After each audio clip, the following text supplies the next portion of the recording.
My name is Richa. I guess I'm basically creating my first YouTube video as proof that I spent this summer as a productive student. Just a little bit about me to start off. I moved to the UK when I was about 12 and I've just finished my second year. I've only edited one other video before this, but only because I had to for my uni society. But I enjoyed it so much that I thought, why not just make something on my own terms? So I still need to decide what I could say, and as much as I would love to go on and on about Normal People or Avatar, since I've been rewatching those recently, I thought that it might be nicer to start off with something that's a bit more personal. So my pandemic experience is... I'd just like to preface this video by saying a couple of things. I did not do anything spectacular during lockdown, and nothing remarkable happened to me. Believe me, I tried very hard to find something vaguely clickbaity to mention, but I genuinely couldn't. Much of the stuff I've learned is from first world problems, and I'm aware of that, lest anyone accuse me of being tone deaf and ignorant. On that note, there are several issues that require our attention more than my stream of consciousness ever could, and since I'm no authority on them, I've left some links in the description, should you choose to support any of those causes. If you're still here, then I guess you just want some well-seasoned perspective. So here it is, just a few of my thoughts in lockdown. When the pandemic began, it felt like just another point in the list of what's going on around the world, like any other occurring that I'm far, far removed from. Then cases started popping up around Europe, and I was a bit more concerned, but it was still quite far away. The turning point was when I started getting updates on my phone from the university, and posters started popping up all around campus about the symptoms and hand washing and whatnot. I think this was the first time that the degrees of separation between a dangerous phenomenon and myself have steadily and drastically decreased. Never before had I thought, like, oh shit, I could actually be a part of all of these statistics that I read about every day.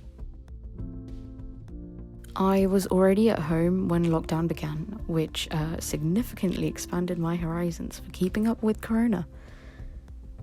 Posters around campus are definitely not as anxiety-inducing as 24/7 access to TV news. My day began with BBC News. Every social media post was about anger or fear surrounding the virus, even the memes. Businesses had updated their ads and emails to reflect the uncertainty and unprecedentedness of times. I'm making it sound inescapable, but it absolutely wasn't. I was simply refusing to escape from it. I just felt this internal pressure, like it was my duty to stay aware of every development in every part of the world. Eventually, it became difficult to stay sane with this heavy dosage of terrible news. Even the news was warning me. Number 1, avoid information overload. Still, I was dismissive.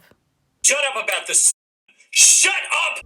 Could it be that because I was forced to stay at home, as I've been kept in the dark, I used the news as a means to feel in control of the situation?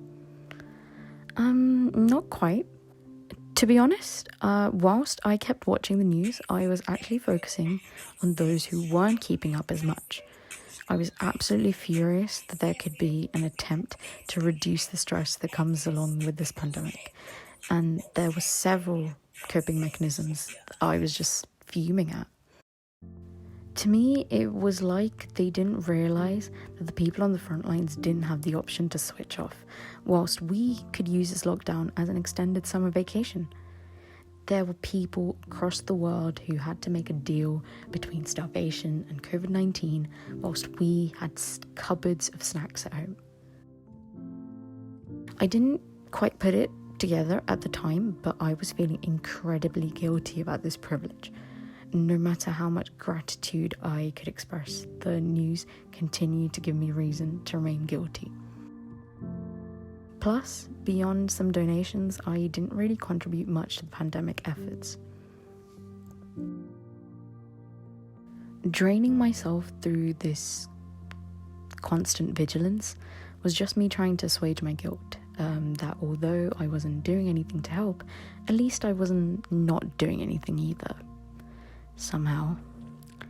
So I kept at it until I just couldn't take it anymore.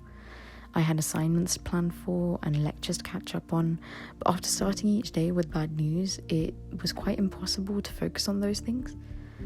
And I couldn't just ignore those tasks, so I really needed to get on it. So, thanks to my deadlines, I finally turned off the news. But once the news was turned off, I didn't just dedicate myself to work, and no one does that. Work was just an excuse to move on to better things.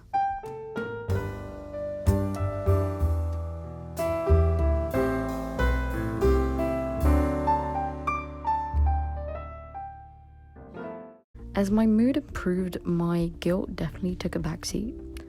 But there were times in between that montage where the show or the book ended and my anxiety and guilt returned. But not enough that it made me revert to my old ways. I was actually inspired by something that Marianne Sheridan from Normal People said. Well, you just need to get it straight in your mind what you think is fair and good in the world.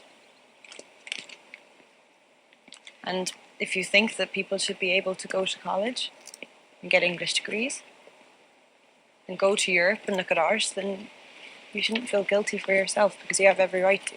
See, guiltiness implied that my own situation, my comfort, safety, and happiness during a pandemic is somehow wrong.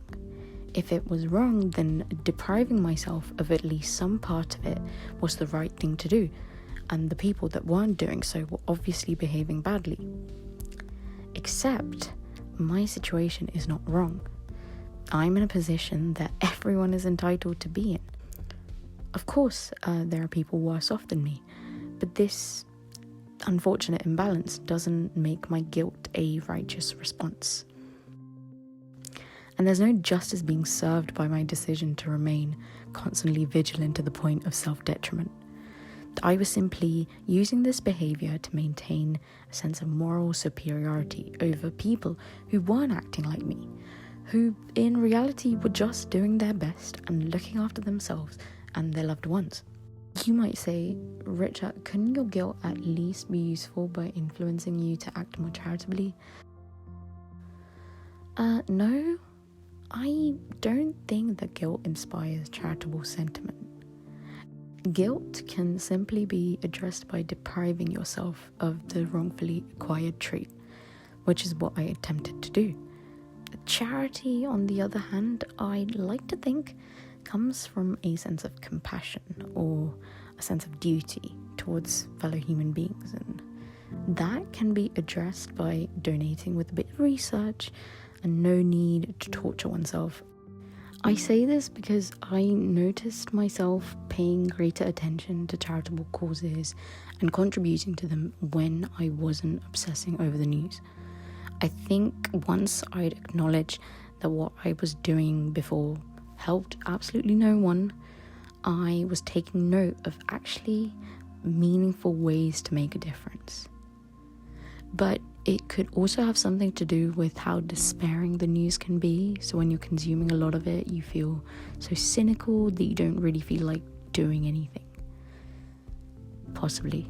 I haven't quite worked it all out yet, so there's not necessarily a neat summary, but I'm determined to continue examining my behaviour, but whilst enjoying my summer. Terms and conditions apply. Just as I was getting comfortable with being in lockdown, the brutal murder of George Floyd occurs.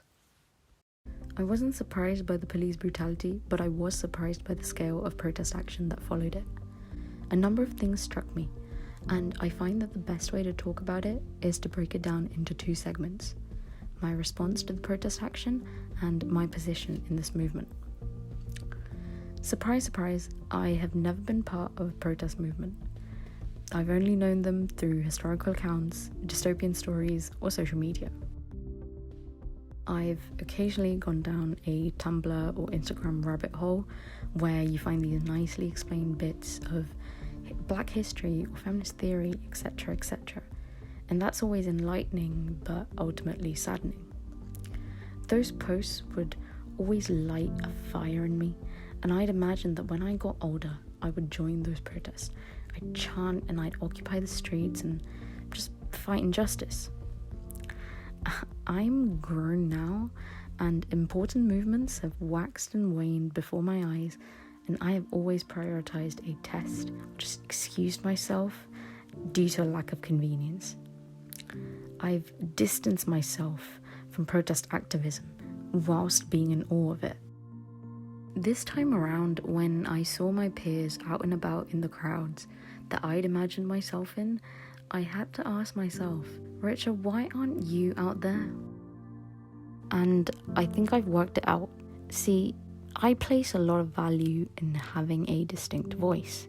By that I mean that I like the validation that comes with putting forth a unique or original view. Protests are, in my view, the antithesis of this sentiment. It is vital to speak together, standardize the messaging, and obscure your identity. Protests are more effective when the movement isn't highly dependent on the rhetoric or the passion of a few faces, so that these people can't become target. It's a deeply communal exercise, and I'm realizing that my narcissism has stopped me from engaging in it. I've tried to work on the narcissism in other areas of life, but I'd never made the link to activism before. The fact that for necessary change to occur, immediately, sometimes one does have to sacrifice their unique take. I just wanted to elaborate a bit on why the change in my thinking is actually necessary and what actions should follow from it. Which brings me to my second segment. The movements I have easily gravitated towards have naturally been the ones where I identify as the oppressed.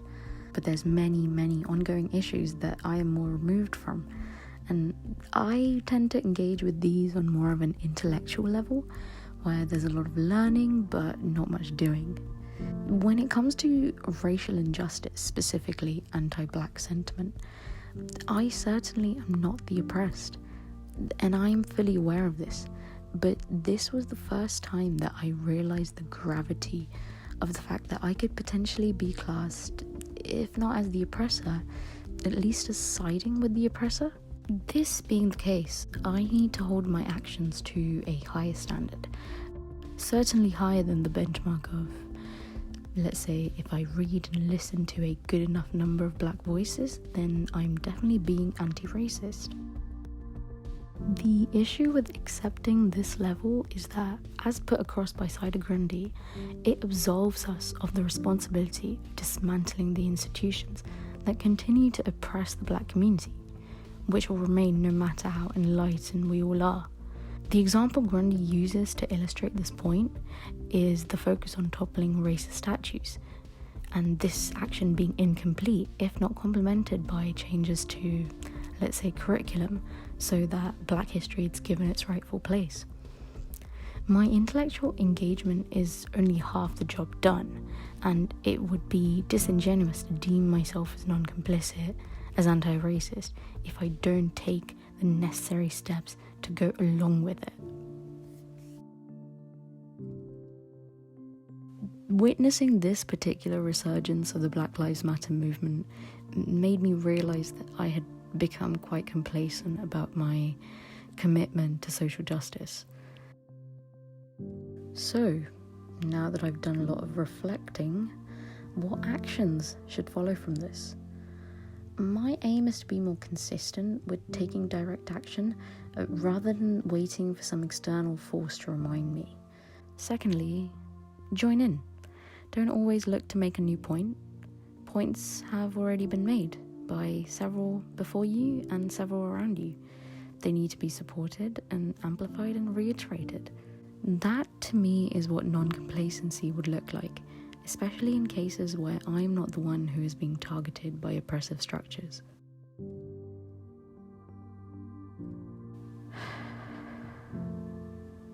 Alright, I think that's actually it from me. There's a lot that I'd like to expand on, and maybe I will in the future, depending on views and likes. I do hope you enjoyed this video, especially the editing and the animations, and if you didn't but you're still here, I would urge you to look at the links in the description and consider supporting the causes in any way you can. Have a safe and happy day.